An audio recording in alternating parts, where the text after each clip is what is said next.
వేసుకో వేసుకో వేసుకో, అది వేసుకోలు కాదు, ఇది వేసుకో అంటున్నా. బళ్ళారి నగరంలో అంతా స్త్రీలందరూ కూడా మా మైసూరులో ఉన్నటువంటి గణపతి సచ్చిదానంద స్వామి వాళ్ళ దగ్గర వీళ్ళంతా శిక్షణ పొంది ಭಗವದ್ಗೀತ ಬೈ ಹ್ಯಾಕ್ చేసినటువంటి వాళ్ళు. ಇದು ಯಾಕೆ ಮಾಡ್ತಾ ಇದೀವಪ್ಪ ಅನ್ನೋ ವಿಚಾರ ಬಂದ್ರೆಗಿನ ಇಡೀ ಲೋಕ ಕಲ್ಯಾಣಾರ್ಥಾಗಿ ಇಲ್ಲಿ ಯಾರ್ದು ಸ್ವಾರ್ಥ ಇಲ್ಲ. ಅಂದರೆ ಇವತ್ತು ನಮ್ಮ ಹಿಂದೂ ಧರ್ಮ ಉಳಿಬೇಕಂದ್ರೆಗಿನ ನಮಗೆ ಉಪದೇಶ ಮಾಡಿರ್ತಕ್ಕಂಥ ಕೃಷ್ಣ ಭಗವಾನ್ನ ಸಾಕ್ಷಾತ್ ಅವರ ಬಾಯಿಂದ ಬಂದಿರತಕ್ಕಂಥ ನುಡಿಗಳನ್ನು ನಾವು ಇವತ್ತು ಓದ್ತಾ ಇದ್ದೀವಿ ಅಂತಂದ್ರೆ ಕೇಳಿದ್ರು ಕೂಡ ನೋಡಿದ್ರು ಕೂಡ ನಮ್ಮೆಲ್ಲ ಜೀವನ ಕೂಡ ಸಾರ್ಥಕ ಆಗ್ತಾ ಇದೆ. ಅದಕ್ಕಾಗಿ ಇದನ್ನೆಲ್ಲರೂ ಕೂಡ ಬಳ್ಳಾರಿ ಮತ್ತು ಇಡೀ ಕರ್ನಾಟಕ ಸಂಬಂಧಪಟ್ಟಂಗೆ ಭಾರತಕ್ಕೆ ಸಂಬಂಧಪಟ್ಟಂಗೆ ಈ ಭಾರತ ಭಗವದ್ಗೀತಾ ಪಾರಣೆನೆಲ್ಲರೂ ಮಾಡಬೇಕು. ನಾವು ಅವರೆಲ್ಲರಿಗೂ ಮಾದರಿಯಾಗಿರಬೇಕು.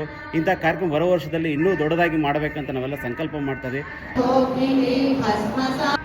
భగవద్గీత ఎప్పుడో వృద్ధాప్యంలో వచ్చి అప్పుడు ఏమి తెలుసుకోకున్నట్లు హరే రామ హరే కృష్ణ అనే బదులు 12 సంవత్సరాలకే పిల్లవాళ్ళకి భగవద్గీత నేర్చుకుంటే మాత్రము ఈరోజు మనం ఈ భారతదేశాన్ని ఉద్యమించినట్లు అవుతుంది.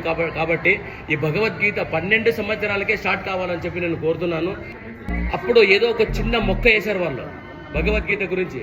ఈరోజు ఆ మొక్క ఒక వృక్షమయ్యి అందరికీ కూడా శతవృక్షమయ్యి చాలా జనంకు కూడా లోక కళ్యాణం ఈరోజు ఈ పద్మశాలి కళ్యాణ మండపంలో జరగడం మా అదృష్టం అని చెప్పి భావిస్తున్నాము.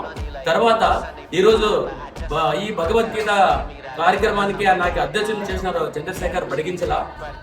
ఇంకా ముందు దినాల్లో భగవద్గీత కార్యక్రమము 10,000 మందితో ఇప్పుడు ప్రజెంట్ 1000 మందితో పారాయణం జరుగుతుంది.